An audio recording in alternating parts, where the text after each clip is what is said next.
जय हिंद साथियों, बहुत बहुत स्वागत है आप सभी का आपके अपने परिवार एग्जाम इंडिया वार में। फ्रेंड्स, हम पढ़ रहे हैं हिस्ट्री और हिस्ट्री में मैंने आपको पिछली क्लास में पढ़ाया था हड़प्पा सभ्यता में नगर नियोजन और आपका कृषि। मैंने आपको बताया था कि किस प्रकार वहाँ पर जो सड़कें थी एक दूसरे को 90 डिग्री पर काटती थी। इसके अलावा हमने कृषि में पढ़ा था कहाँ से गेहूँ के साक्ष्य मिले हैं, कहाँ से धान के साक्ष्य मिले हैं। अब आज अपने को पढ़ना है साथी पशुपालन, शिल्प, व्यापार, राजनीतिक संगठन, सामाजिक जीवन, इनके बारे में। तो चलिए हेडिंग डाल दीजिए पशुपालन। आज बात करेंगे साथी कि हड़प्पा सभ्यता इतना टाइम पहले थी तो किन किन जानवरों या किन किन पशुओं को पालते थे। तो साथी जैसा कि आप सभी को पता है कि उस टाइम के लोग क्या करते थे, आपका घोड़ा नहीं, कुत्ता, बिल्ली, गाय, भैंस और अपना कई सारे जानवर पालते थे। आपका भेड़ हो जाता है। तो आज बात करेंगे किसकी, पशुपालन की। तो हड़प्पा सभ्यता के लोग आपका भैंस, गाय, बैल, घोड़ा नहीं, आपका भेड़ हो जाता है। कुत्ता तो खैर प्रारंभ में ही पहला ही मानव को पालतू जानवर था। बिल्ली हो जाता है, इन सबको पालते थे। तो साथ ही और परिचित किससे थे, तो आपके घोड़ा से थे, गैंडे से थे, आपका हो जाता है हाथी, इनसे परिचित थे, पर इनको पालते नहीं थे। बड़े जानवर थे ना यार, अब तो सब कुछ पाला जाता है। तो सबसे पहले पूछेगा कि घोड़े की मृण्य मूर्ति, यानी जो मिट्टी से बनी घोड़े की मूर्ति है, कहाँ से प्राप्त हुई है। तो लिखिए, घोड़े की मृण्य मूर्ति आपके मोहनजोदड़ो, कहाँ से, मोहनजोदड़ो और लोथल, इन दो स्थानों से अपनी कौन सी घोड़े की मृण्य मूर्ति प्राप्त हुई है। पर घोड़े के अस्थिपंजर के अवशेष कहाँ से प्राप्त हुए हैं, यानी जो घोड़ा था उसके अवशेष, उसकी हड्डियां कहाँ से प्राप्त हुई हैं, उसके हड्डियों का ढांचा कहाँ से प्राप्त हुआ है। तो लिखिए, घोड़े के अवशेष मीन्स आपके जीवाश्म, ये कहाँ से प्राप्त हुए हैं। तो सुरकोटदा प्लेस पड़ता है आपका गुजरात में पड़ता है सुरकोटदा, वहां से प्राप्त हुए हैं। साथ ही पूछेगा कि गैंडे का एकमात्र साक्ष्य कहां से प्राप्त हुआ है, गैंडे का। तो लिखिए, गैंडा नहीं होता सींग वाला, गैंडे का साक्ष्य आपके आमरी से प्राप्त हुआ है, आमरी नामक स्थान से प्राप्त हुआ है। और पूछेगा कि भाई साहब क्या हड़प्पा में शेर का साक्ष्य प्राप्त हुआ था, लायन का। तो शेर का कोई भी साक्ष्य प्राप्त नहीं हुआ, इसलिए हम नहीं बता सकते कि हड़प्पा काल के लोग शेर से परिचित थे या फिर नहीं। तो लिख लीजिए, शेर का कोई साक्ष्य प्राप्त नहीं, शेर का कोई साक्ष्य नहीं मिला भाई साहब। तो किन किन जानवरों को पालते थे, आपका गाय, बैल, भैंस, कुत्ता, बिल्ली, भेड़, सुअर, इनको पालते थे। घोड़ा आपका हो गया, गेंडा, हाथी, इन जानवरों से परिचित थे। अब पूछेगा कि भाई साहब घोड़े की मृण्य मूर्ति यानी मिट्टी की मूर्ति कहाँ से प्राप्त हुई है। तो आपका जो मोहनजोदड़ो है, जिसे मृतकों का टीला कहा जाता है, और आपके लोथल जो कि उस टाइम का क्या था, बंदरगाह था, इन दो प्लेस से प्राप्त हुई है। घोड़े के अवशेष यानी घोड़े की हड्डियां कहाँ से प्राप्त हुई हैं, तो सुरकोटदा गुजरात से। गैंडे का एकमात्र साक्ष्य आमरी से प्राप्त हुआ है। पूछेगा क्या भैया मोहनजोदड़ो से या आपके हड़प्पा सभ्यता से शेर का कोई साक्ष्य मिला, तो नहीं, शेर का कोई साक्ष्य नहीं मिला। तो हमने हड़प्पा सभ्यता में पशुपालन को कर लिया भाई साहब कंप्लीट। और अब आगे बढ़ते हैं, बात करते हैं शिल्प और तकनीकी ज्ञान की, यानी वो लोग किस धातु का प्रयोग करते थे। तो हेडिंग डाल लीजिए शिल्प और तकनीकी ज्ञान। पर फ्रेंड्स, अगर आप अपने परिवार एग्जाम इंडिया वार पर पहली बार आए तो प्लीज़ लाइक शेयर सब्सक्राइब ज़रूर कर दें और क्लास एंड होते वक्त प्यारे प्यारे कमेंट ज़रूर कर देना। अब बात करेंगे किसकी? शिल्प एंड तकनीकी ज्ञान। तकनीकी। तो हड़प्पा के लोगों को कांसा बनाना आता था। कांसा आपका किससे बनता है? तांबा और टिन से मिलकर, जो कि बहुत ही स्ट्रांग होता है। तो किसका ज्ञान था भाई साहब? तो हेडिंग डाल लीजिए, हड़प्पा के लोग कांसे का प्रयोग करते थे। तो किसका यूज करते थे ये लोग? कांसे का प्रयोग किस सभ्यता में होता है? तो आपकी हड़प्पा सभ्यता में होता है, का प्रयोग करते थे।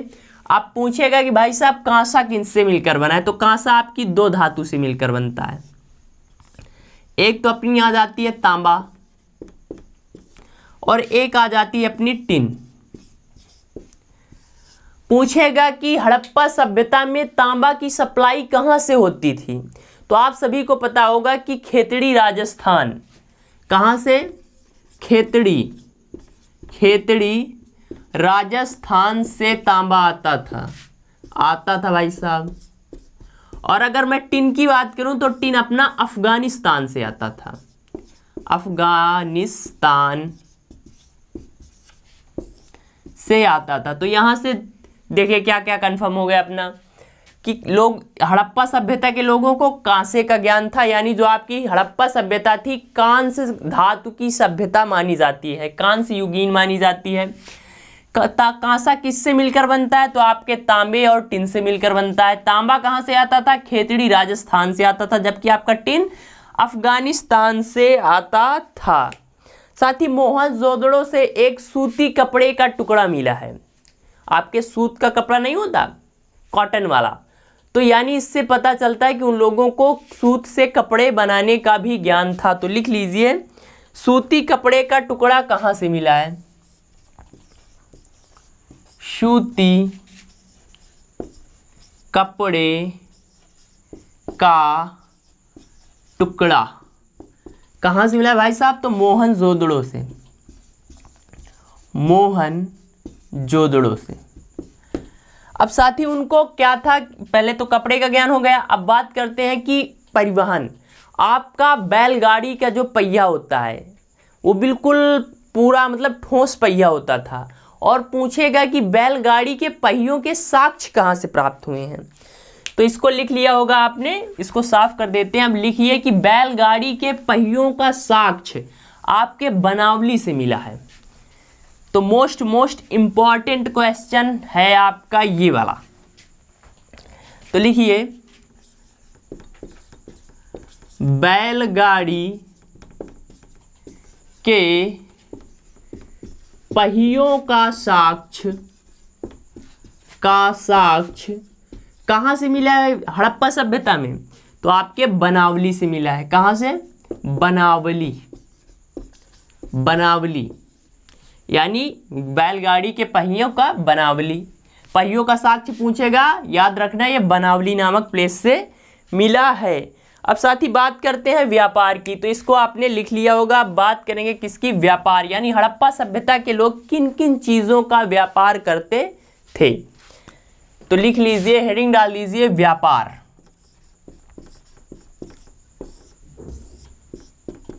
तो साथ ही ये लोग हड्डी पत्थर धातु, हड्डी पत्थर और धातु इनका व्यापार करते थे। उस टाइम जो आपकी मुद्रा है, सिक्कों का प्रचलन नहीं था। यानी उस समय क्या था? वस्तु विनिमय प्रणाली होती थी।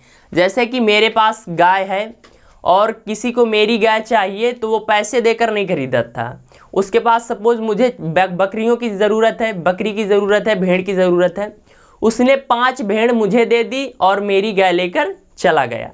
जैसे आपको चावल की ज़रूरत है, आपके पास गेहूं है, मुझे गेहूं की ज़रूरत है, मेरे पास चावल है, तो एक दूसरे से बदल लेते थे। इसी प्रणाली को कहा जाता है वस्तु विनिमय प्रणाली।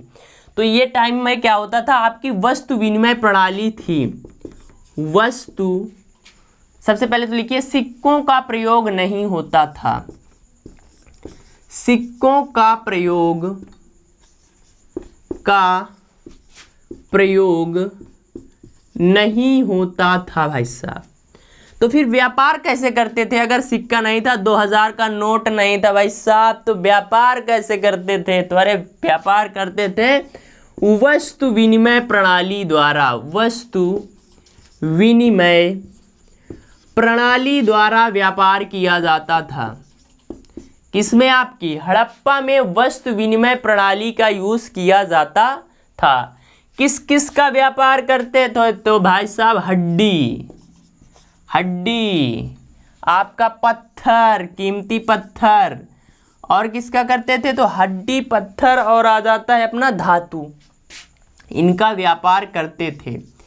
तो क्या हड़प्पा सभ्यता के लोगों का व्यापार सिर्फ अपने ही देश में था? ना भाई साहब, इंटरनेशनल व्यापार करते थे। आपकी मेसोपोटामिया सभ्यता जो कि मिस्र की है, वहाँ से जो हड़प्पा की मूर्तियाँ प्राप्त हुई हैं, उस टाइम की मुहरें प्राप्त हुई हैं। मुहरे शब्द का मतलब आप सिक्कों से मत ले लेना। जैसे कि अपने उत्तर प्रदेश सरकार की मुहर अलग होती है, आपके जो डीएम होते हैं उनकी मुहर अलग होती है। तो मुहर शब्द का मतलब है कि ये उस प्लेस के बारे में बताता है। जैसे यहाँ पर लिख दिया गया, आपकी जो मेसोपोटामिया से मुहर मिली है उसमें मेलुहा शब्द का जिक्र किया गया है। मेलुहा यानी मेलुहा मीन्स आपका हड़प्पा से लिया जाता है। तो मुहर मतलब जैसे आपकी डीएम की मुहर हो गई, आपके स्कूल के प्रधानाचार्य की मुहर हो गई, तो इसको लिख लिया होगा आपने। अभी व्यापार में ही अपने को लिखना है। तो किससे व्यापार होता था? इसका इंटरनेशनल व्यापार होता था आपका मेसोपोटामिया से। तो भाई साहब मेसोपोटामिया से व्यापार होता था। मेसोपोटामिया से व्यापार होता था। किसका? आपका हड़प्पा वालों का। अब मेसोपोटामिया से जो मुहरें प्राप्त हुई हैं उनमें मेलुहा शब्द का जिक्र हुआ है साथी। तो सबसे पहले तो कैसे पता चलता है कि भाई साहब हड़प्पा के लोग व्यापार करते थे? तो इसके साक्ष्य क्या मिले हैं? साक्ष्य हड़प्पाई मोहरे और साथ ही इन जो यहाँ के अभिलेख हैं, मेसोपोटामिया में जो अभिलेख उस टाइम के राजाओं ने खुदाए हैं, उनमें मेलुहा शब्द का जिक्र किया गया है। तो पूछेगा कि मेसोपोटामिया से प्राप्त अभिलेखों में मेलुहा शब्द किस सभ्यता के लिए प्रयोग किया गया है? तो लिखिए अभिलेखों में मेलुहा शब्द आपके हड़प्पा के लिए प्रयोग किया गया है। हड़प्पा सभ्यता के लिए यूज किया गया है। सभ्यता के लिए प्रयोग किया गया है। तो साथ ही मेसोपोटामिया से व्यापार होता था। साक्ष्य हड़प्पाई मोहरे हैं। अभिलेखों में मेलुहा शब्द हड़प्पा सभ्यता के लिए प्रयोग किया गया है। इसके अलावा अपना जो जल मार्ग से भी व्यापार होता था और पोत निर्माण, मैंने आपको बताया था कि लोथल उस टाइम का बंदरगाह है। तो पोत निर्माण और नाव से व्यापार के साक्ष्य आपके लोथल से प्राप्त हुए और एक जगह आती है लोथल में ही गोदीबाड़ा। तो लिखिए पोत निर्माण, पोत मीन्स आपका नाव, पोत निर्माण यानी जो आपका बंदरगाह होता था और नावों द्वारा व्यापार कहाँ से इसका साक्ष्य मिला है? तो अपना मिला है साथी ये